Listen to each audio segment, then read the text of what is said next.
어머니, 이거 하나만 도와주시면 안 될까요? 며느리의 목소리가 평소보다 한 톤 낮았어요. 저는 그때 그 말 뒤에 숨은 뜻을 몰랐습니다. 그 일이 왜 시작됐는지 이제 말씀드리겠습니다. 그 이야기는 제가 아무것도 의심하지 않던 어느 봄날로 돌아갑니다.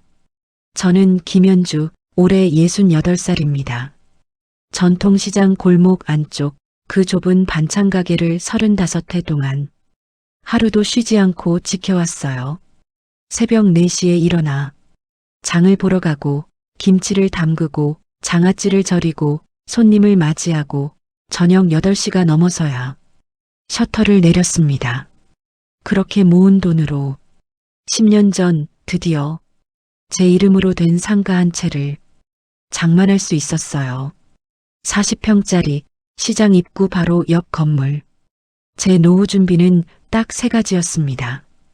이 상가 한 채, 시골에 계신 부모님께 물려받은 땅, 그리고 은행 적금 통장 하나.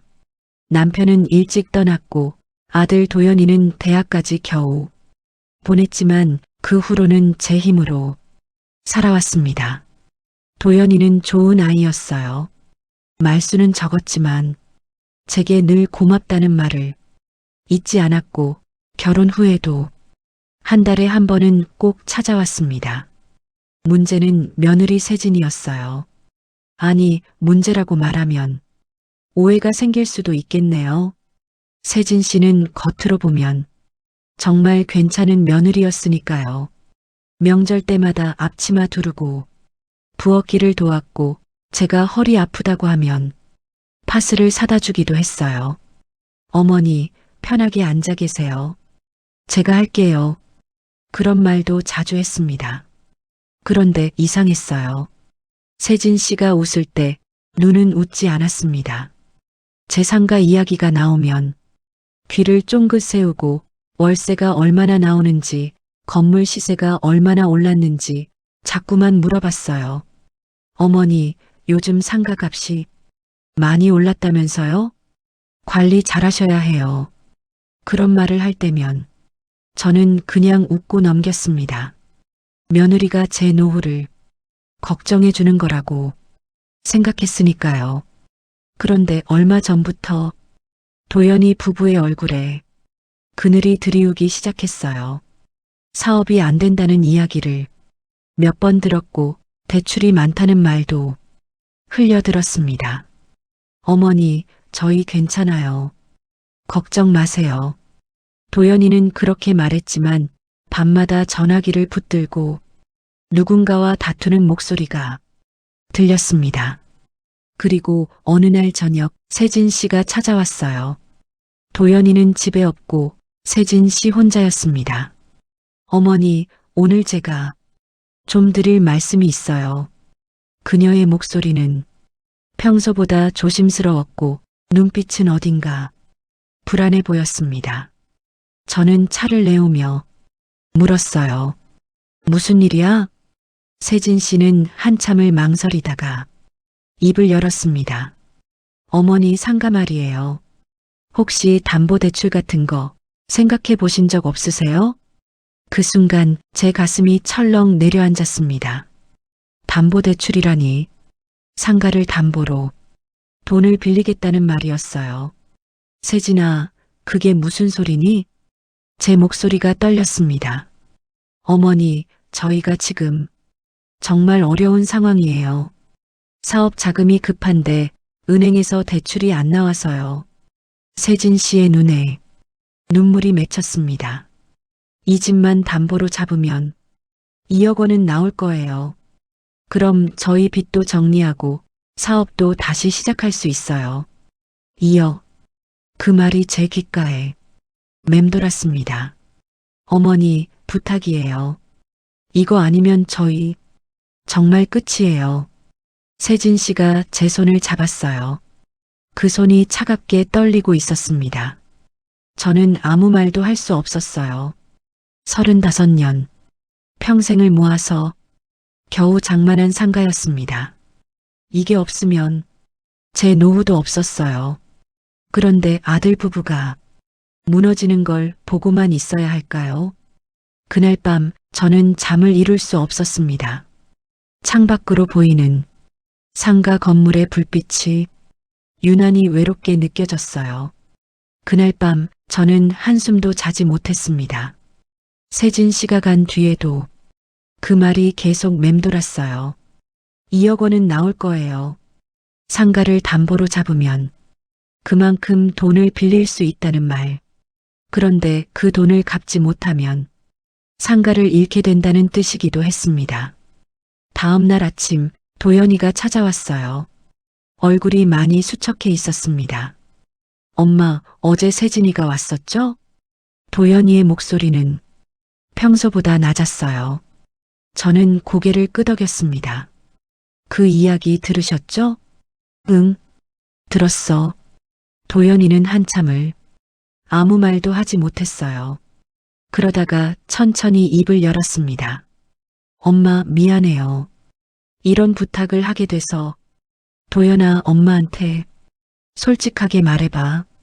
지금 상황이 얼마나 안 좋은 거니? 도연이는 고개를 떨궜습니다. 사업 자금을 잘못 운용했어요. 거래처가 갑자기 부도가 나면서 저희도 연쇄적으로 타격을 받았고 지금 은행 빚만 7천만 원이에요. 7천만 원. 제가 평생 모아도 만들기 힘든 돈이었습니다. 그리고 사채도 있어요. 사채? 제 목소리가 커졌습니다. 도연아, 사채는 왜 쓴 거야? 엄마, 어쩔 수 없었어요. 은행에서 더 이상 대출이 안 나왔고 직원들 월급도 밀려 있었어요. 도연이의 눈에 눈물이 고였습니다. 이대로 가면 저희 집도 넘어가요. 세진이랑 아이들이 갈 곳이 없어져요. 아이들, 제 손주들이었습니다. 초등학교 3학년인 민준이와 5살 난 서연이, 그 아이들이 거리로 나앉게 될 수도 있다는 말이었어요. 엄마, 제발 이번 한 번만 도와주세요. 상가 담보 대출로 빚을 정리하고 사업을 다시 시작하면 꼭 갚을게요. 도연이가 제 앞에 무릎을 꿇었습니다. 엄마, 제발요. 저는 아들의 머리를 쓰다듬었어요. 일어나. 일어나서 얘기하자. 도연이는 천천히 일어났지만 눈물을 멈추지 못했습니다. 도연아, 엄마가 한 가지만 물어볼게. 이 돈으로 정말 다시 시작할 수 있니? 확실하니? 네, 엄마. 이번에는 안전한 거래처랑만 일할 거예요. 보증도 제대로 받고요. 저는 한참을 고민했습니다. 상가는 제 전부였어요. 이게 없으면 저는 다시 월세방으로 돌아가야 했습니다. 노년의 안정도 여유도 없었어요. 하지만 아들이 무너지는 걸 보고만 있을 수는 없었습니다. 알았어. 엄마가 도와줄게. 그 말이 나오자마자 도연이가 제 손을 꽉 잡았어요. 엄마, 고맙습니다. 정말 고맙습니다. 대신 조건이 있어. 대출은 1년 안에 갚아야 해. 그리고 매달 이자는 빠짐없이 내야 하고. 네, 엄마. 꼭 그렇게 할게요. 도연이는 연신 고개를 끄덕였습니다. 며칠 후 세진 씨와 함께 은행에 갔어요. 대출 상담을 받는데 직원이 서류를 내밀었습니다. 상가 시세가 2억 5천이시니까 2억까지 대출 가능하세요. 2억. 평생 만져보지 못한 돈이었어요. 금리는 연 6%고요. 매달 100만 원씩 이자를 내셔야 합니다. 100만 원. 제 상가 월세 수입이 한 달에 150만 원이었으니 이자만 내면 50만 원밖에 남지 않았어요. 그걸로 제가 생활해야 했습니다. 어머니, 괜찮으시죠? 세진 씨가 물었어요. 저는 고개를 끄덕였습니다. 네, 괜찮아요. 서류에 도장을 찍는 순간 손이 떨렸습니다. 이 선택이 맞는 건지 알 수 없었어요. 대출금이 나온 다음 날 도연이가 전화를 했습니다. 엄마, 정말 고맙습니다. 빚 다 정리했어요. 이제 새로 시작할게요. 그래, 잘 됐다. 조심해서 해. 네, 엄마. 걱정 마세요. 전화를 끊고 나서도 마음이 편하지 않았습니다. 뭔가 불안한 기운이 계속 감돌았어요. 그리고 그 불안은 곧 현실이 됐습니다. 일주일 후 도연이에게 전화를 했는데 받지 않았어요. 세진 씨에게도 전화했지만 마찬가지였습니다. 이상한 느낌이 들어서 도연이 집으로 갔어요. 현관문을 두드렸지만 아무도 나오지 않았습니다. 도연아, 세진아, 소리를 질렀지만 대답이 없었어요. 이웃집 아주머니가 나왔습니다. 어머니, 찾으세요? 그 집 며칠 전에 이사 갔어요. 네, 이사요? 네, 짐 다 빼서 나갔던데요. 그 순간 머릿속이 하얘졌습니다. 이사를 갔다고? 일주일 전까지만 해도 빚을 갚고 사업을 다시 시작한다던 그 사람들이. 저는 급하게 도연이 회사로 갔어요. 그런데 사무실은 텅 비어 있었습니다. 벽에 붙어 있던 간판도 떼어져 나가고 책상도 서류도 아무것도 없었어요. 마치 처음부터 아무도 없었던 것처럼 저는 그 자리에 주저앉고 말았습니다. 빈 사무실 앞에서 얼마나 있었는지 모르겠어요. 다리에 힘이 풀려서 일어날 수가 없었습니다. 이사를 갔다. 이웃집 아주머니의 말이 계속 귓가에 맴돌았어요. 도연이가 저를 속인 건가요? 아니, 그럴 리 없어요. 제 아들이 그럴 리가 없습니다. 저는 떨리는 손으로 다시 전화를 걸었어요. 연결이 되지 않습니다. 도연이 번호도 세진 씨 번호도 모두 꺼져 있었습니다. 그때 누군가 제 어깨를 두드렸어요. 혹시 이 건물주 찾으세요? 건물 경비 아저씨였습니다. 네, 제 아들이 여기서 사무실을 했는데. 아, 그분들요? 한 달 전에 나가셨어요.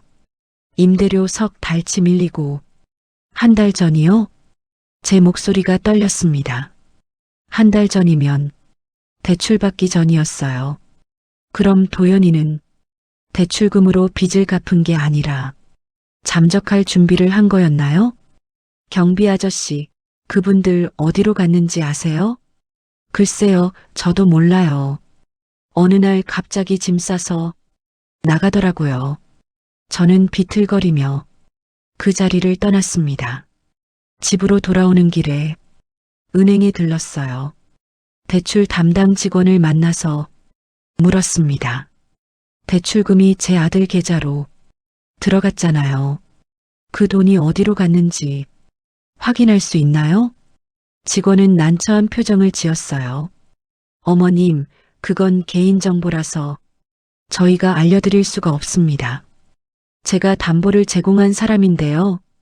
죄송합니다만 대출 명의자가 따로 계시면 그분 동의 없이는 어렵습니다.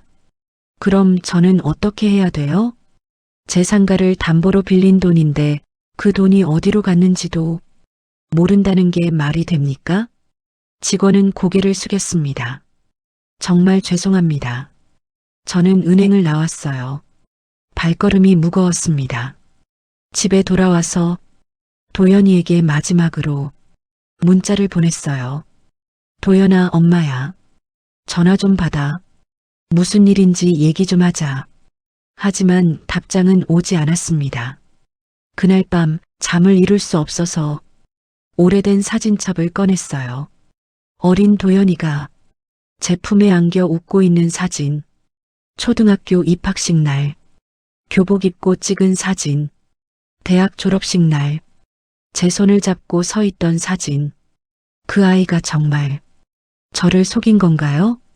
아니야, 분명 무슨 사정이 있을 거야.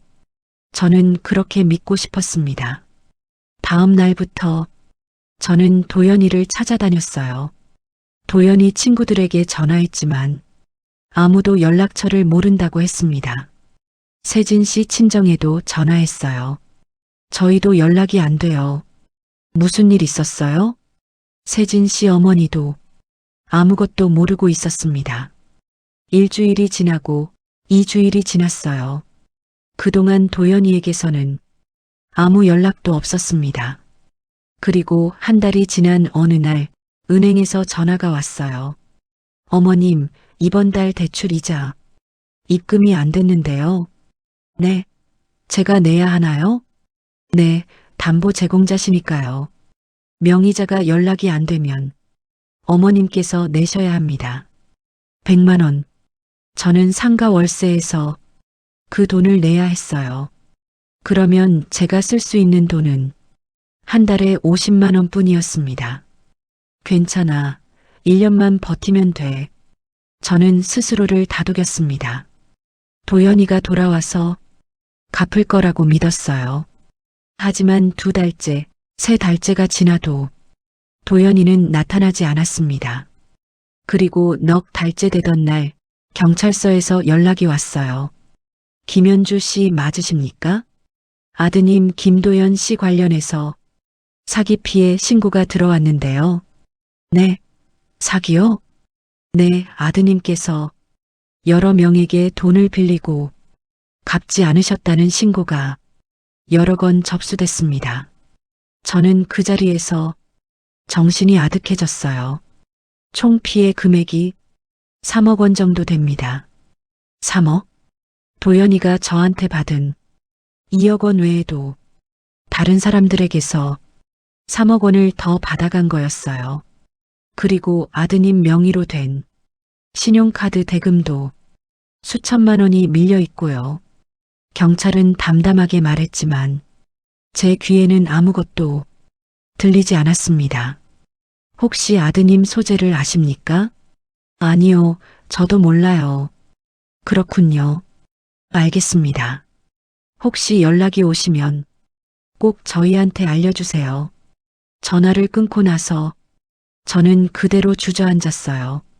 제 아들이 사기꾼이 됐습니다. 그리고 저는 그 공범처럼 보일 수도 있었어요. 상가를 담보로 내준 엄마.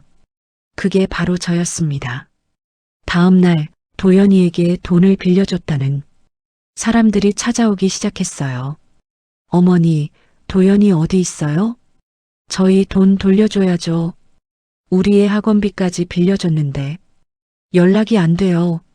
집 앞에서 고함을 지르는 사람들도 있었습니다. 저는 문을 잠그고 떨며 숨어 있었어요. 도연아, 대체 왜 이런 짓을 한 거니? 저는 울면서 도연이를 원망했습니다. 하지만 동시에 아들이 걱정됐어요. 지금 어디서 무엇을 하고 있을까? 혹시 다친 건 아닐까? 그런 생각들이 머릿속을 맴돌았습니다. 그날 밤 저는 창밖을 바라보며 중얼거렸어요. 도연아, 제발 엄마한테 돌아와. 하지만 아무도 대답하지 않았습니다. 어둠 속에서 상가 건물의 불빛만이 차갑게 빛나고 있었어요. 석 달이 지났습니다. 그동안 저는 매달 100만 원씩 이자를 냈어요. 상가 월세 150만 원 중 100만 원을 은행에 내고 남은 50만 원으로 생활했습니다. 전기세, 수도세, 통신비를 내고 나면 먹을 것조차 부족했어요. 반찬 가게에 다시 나가려고 했지만 나이 때문에 받아주는 곳이 없었습니다. 그러던 어느 날 낯선 번호로 전화가 왔어요. 여보세요? 어머니, 저예요. 도연이요. 심장이 멎는 것 같았습니다. 석 달 만에 듣는 아들의 목소리였어요. 도연아, 너 지금 어디 있니? 왜 연락도 안 하고? 어머니, 죄송해요. 도연이의 목소리는 흔들리고 있었습니다. 죄송하다고? 너 지금 무슨 짓을 한 거니? 경찰에서도 찾고 내가 돈 빌린 사람들이 집 앞까지 찾아와서 난리야. 어머니 당장 집으로 와. 경찰서에 가서 다 정리해야지. 그때 전화 너머로 여자 목소리가 들렸어요. 오빠 끊어. 빨리. 세진이었습니다. 도연아, 세진이도 같이 있니? 너희 둘이 대체 뭘 한 거야? 어머니, 저희 해외로 나갈 거예요. 뭐? 미안해요. 연락 안 할게요. 도연아, 도연아. 전화가 끊어졌습니다. 저는 그 자리에 주저앉았어요. 해외로 나간다고? 도망을 간다는 말이었습니다. 저를 버리고 모든 빚을 떠넘기고 도망을 가겠다는 거였어요. 저는 떨리는 손으로 경찰서에 전화했습니다. 도연이한테 연락이 왔어요. 해외로 도망간다고. 어머니, 번호 추적해 보겠습니다. 조금만 기다려 주세요. 하지만 이미 늦었어요. 도연이는 선불폰을 쓴 것 같았고 추적이 되지 않았습니다. 그날 밤 문 두드리는 소리가 들렸어요. 또 채권자들인가. 저는 문을 열지 않았습니다. 김현주 씨, 문 여세요. 경찰입니다. 경찰이라는 말에 저는 문을 열었어요. 형사 2명이 서 있었습니다. 김현주 씨 아드님 김도연 씨가 오늘 오후 인천공항에서 출국 시도하다가 체포됐습니다. 네, 지금 서부경찰서에 있습니다. 동행해 주시겠습니까? 저는 떨리는 다리를 이끌고 경찰차에 올랐어요. 경찰서 조사실, 유리창 너머로 도연이가 보였습니다. 수갑을 찬 채 고개를 숙이고 앉아 있었어요. 옆에는 세진이도 같은 모습으로 있었습니다. 들어가 보시겠습니까? 형사가 물었어요. 저는 고개를 끄덕였습니다. 문이 열리고 도연이와 마주했어요. 도연이는 저를 보자마자 고개를 돌렸습니다. 엄마 보기 부끄러워서 그러는 거야? 제 목소리가 떨렸어요. 대답해봐. 왜 이런 짓을 한 거야? 도연이는 한참을 입을 열지 못했습니다. 그러다가 조용히 말했어요. 엄마 미안해요. 미안하다고? 그게 다야? 저도 처음엔 정말 빚을 갚고 다시 시작하려고 했어요. 그럼, 근데 안 됐어요. 돈이 다 사채 이자로 나가고 남은 건 아무것도 없었어요. 도연이의 목소리에 눈물이 섞였습니다. 그래서 도망가려고 한 거야? 엄마 상가 담보로 빌린 돈 들고 세진이가 끼어들었어요. 어머니, 저희도 어쩔 수 없었어요. 이대로 있으면 다 죽는 거예요. 그래서 나보고 죽으라고? 내가 평생 모은 거 다 뺏어가고 너희만 살겠다고? 어머니는 상가라도 있잖아요. 저희는 정말 아무것도 없어요. 세진이가 소리를 질렀습니다. 그 순간 모든 게 보였어요. 이 사람들은 처음부터 제 상가를 노린 거였습니다. 눈물도 애원도 다 거짓이었어요. 세진 씨, 당신 처음부터 계획한 거지? 세진이는 대답하지 않았습니다. 도연이가 사업 망한 것도 거짓말이야? 거짓말은 아니에요. 정말 망했어요. 그래서 어머니 도움이 필요했던 거고요. 도움이 아니라 뜯어내기였잖아. 제 목소리가 떨렸습니다. 너희 둘이서 엄마를 이용한 거잖아. 도연이가 고개를 들었어요. 엄마, 진짜 미안해요. 근데 저도 살아야 했어요. 살아야 했다고? 그럼 엄마는? 엄마는 나이도 있으시고 상가도 있으시잖아요. 그 말을 듣는 순간 머리가 하얘졌습니다. 제 아들이 저를 버린 이유가 고작 그것이었어요. 엄마는 나이도 있고 상가도 있으니까 알아서 살겠지. 그런 생각으로 저를 배신한 거였습니다. 저는 천천히 일어났어요. 도연아, 너 이제 내 아들 아니야. 엄마, 다신 엄마라고 부르지 마. 너 같은 자식 없어. 엄마, 제발. 도연이가 울먹였지만 저는 돌아섰습니다. 형사가 말했어요. 어머님, 피해 회복은 어려울 것 같습니다. 아드님이 쓴 돈은 이미 다 없어졌고요. 그럼 상가는 어떻게 돼요? 대출금을 못 갚으면 경매로 넘어갈 겁니다. 경매, 제 평생이 담긴 상가가 남의 손으로 넘어간다는 말이었어요. 저는 경찰서를 나왔습니다. 밤 공기가 차가웠어요. 하늘을 올려다봤지만 별은 보이지 않았습니다. 그저 어둠만이 깊게 드리워져 있었어요. 경찰서를 나온 뒤 저는 한동안 아무것도 할 수 없었어요. 집에 돌아와 소파에 앉아서 멍하니 천장만 바라봤습니다. 이제 어떻게 하지? 상가는 곧 경매로 넘어갈 거고 제게 남은 건 아무것도 없었어요. 다음 날 은행에서 전화가 왔습니다. 어머님, 대출금 연체되셨는데 상환 계획이 어떻게 되십니까? 제가 돈이 없어요. 그럼 담보물을 처분해야 합니다. 알겠습니다. 전화를 끊고 나서 저는 상가로 갔어요. 35해 동안 제가 일했던 곳, 10년 전에 제 이름으로 샀던 건물, 마지막으로 한번 보고 싶었습니다. 상가 앞에 섰을 때 그곳에 누군가 서 있었어요. 낯익은 얼굴이었습니다. 연주 씨?